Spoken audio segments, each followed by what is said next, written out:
Bienvenue au développement de ce journal. Le secrétaire d'État américain Marco Rubio a déclaré mercredi devant le Sénat que l'administration Trump envisage une posture de force, y compris militaire, pour contrer les gangs armés en Haïti et dans les Caraïbes. Il les a qualifiés de menaces régionales et pour la sécurité des États-Unis, en raison de leur rôle dans les flux migratoires, le trafic de drogue et l'instabilité. Je cite, « La menace en Haïti est l'effondrement systémique. Ces gangs criminels contrôlent des territoires et menacent la formation de gouvernement. » Fin de citation.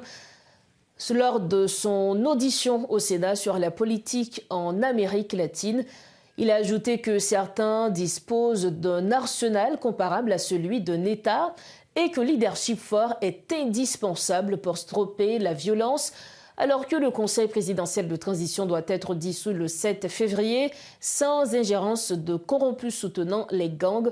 Pour analyser l'évolution du narratif américain au sujet de la crise en Haïti, nous recevons sur le plateau le diplomate Pierre-Antoine Louis.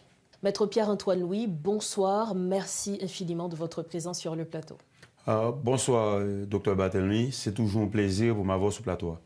Marco Rubio, secrétaire d'État américain, déclaré pendant une séance devant le Sénat américain que les États-Unis prêtent pour intervenir militairement en Haïti pour combattre gangs. Maître Pierre-Antoine Louis, nous considérer position que les États-Unis étaient toujours gagnés sous question. Qui ça, selon même, qui fait que je dis un discours là, il changé? Bon, avant de venir là, moi, je fais une petite recherche. Dans le secrétaire d'État, dans la propre parole, j'en ai dit là en anglais, devant la Commission des Affaires étrangères du Sénat. J'en dis là. Mais ça, secrétaire d'État, je l'ai dit, mais ça le dit. Je ne vais pas même interpréter. Monsieur dit que situation côté gang terroriste que les États-Unis déclaré organisation terroriste étrangère en Haïti a telle que il y a des armes qui est assimilées à des armes que des États sont supposés gagner. Et que menace ça a demandé une réponse militaire. Mais ça, M. Rubio a dans tête, ce n'est pas pour le mener des troupes américaines là, mais c'est la force de répression des gangs qui a composé principalement de militaires, bien policiers et tout, mais principalement de militaires, qui a venu faire travail ça.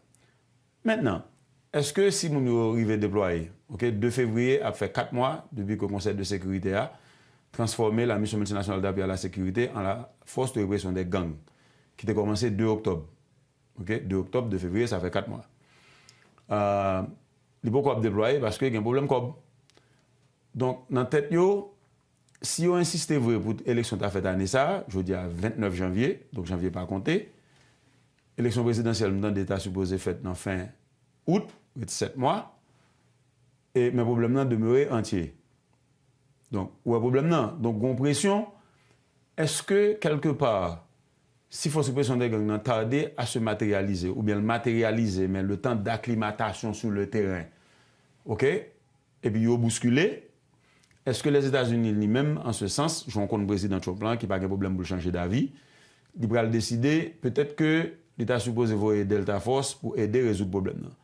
Mais, Jean, secrétaire d'État Rubio a parlé hier là, force militaire a parlé là, c'est force de répression des gangs qui envoie 2 déploiements à supposer que rejoignent comme là. N'empêche qu'il n'y a pas écarté possibilité pour gagner une intervention militaire des troupes américaines en Haïti. C'est pas ça que je me demande. Je ne sais pas quoi c'est là où vous voulez aller. C'est pas ça que je me demande. Je me demande une réponse militaire, mais une réponse militaire à travers la formule que la aujourd'hui. Maintenant, je ne m'attendais non plus que vous écarté catégoriquement que si ça n'a pas marché, vous allez venir avec des troupes des forces armées des États-Unis. Parce que vous reconnaissent, il dit ça tout, ils reconnaissent que danger est présent, ça a trop duré, il mettait un pile problème pour Haïti, il menace également la sécurité régionale, dont les États-Unis. Donc maintenant, est-ce que monsieur a été assez soigneux dans le langage pour ne pas dire que les États-Unis peuvent mener des troupes là? Ça ne t'a pas parlé à ces forces de répression des gangs. Mais comme il a dit que si ça n'a pas marché, les États-Unis ont venu, on t'a supposé que si on est cohérent, à un certain point, il y aurait que Haïti vraiment basculé et que force de répression des gangs, soit le pas qu'à déployer, soit le déployer, il pas qu'à faire travail là, et que eux-mêmes peut-être ils t'a venir. On va penser que côté le dit, on pas faire ça. On va penser qu'il y a une réponse ça déjà. Là, nous avons tenu compte de force qui là depuis plus d'1 an, jusqu'à présent pas gain de résultats qui tangibles, qui concrets. Donc est-ce que la réponse, je dis, il n'y a pas gagné?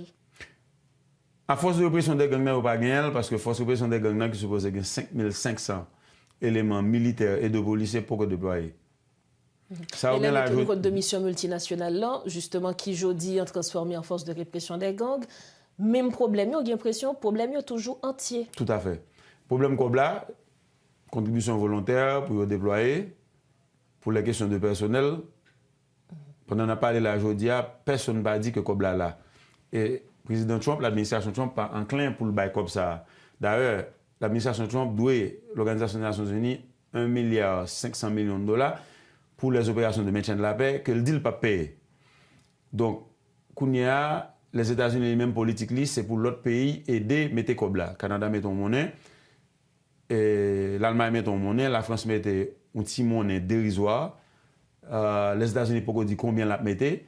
Je vous dis là, pas suffisamment de corps pour force de répression des gangs pour les déployer sur le terrain. Oh, le bureau des Nations Unies de soutien à la mission multinationale d'appui, excusez-moi, à la force de répression des gangs, on va remarquer que le bureau ça a beaucoup constitué. Jeudi, le Conseil a réuni pour voter sur une résolution pour la suite du bureau intégré des Nations Unies en Haïti, parce que le mandat a fini le 31, samedi.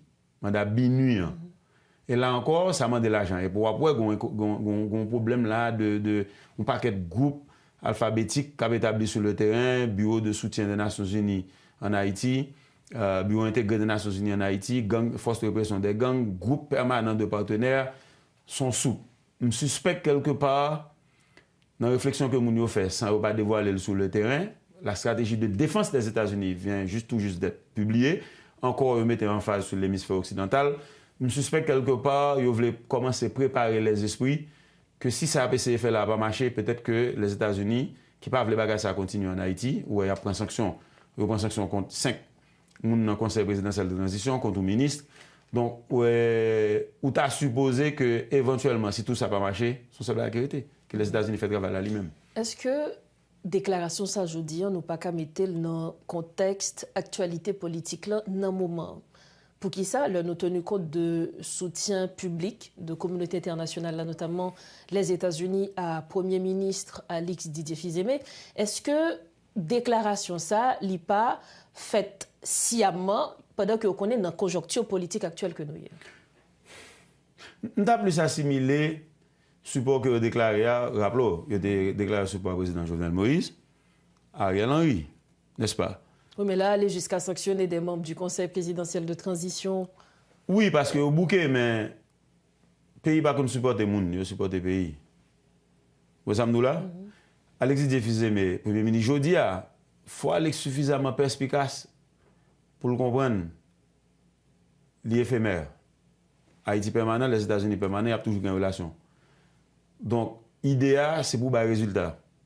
Et moi-même, si je Alexis Didier ou n'importe quel Premier ministre, je ne vais pas pleurer que les États-Unis supportent.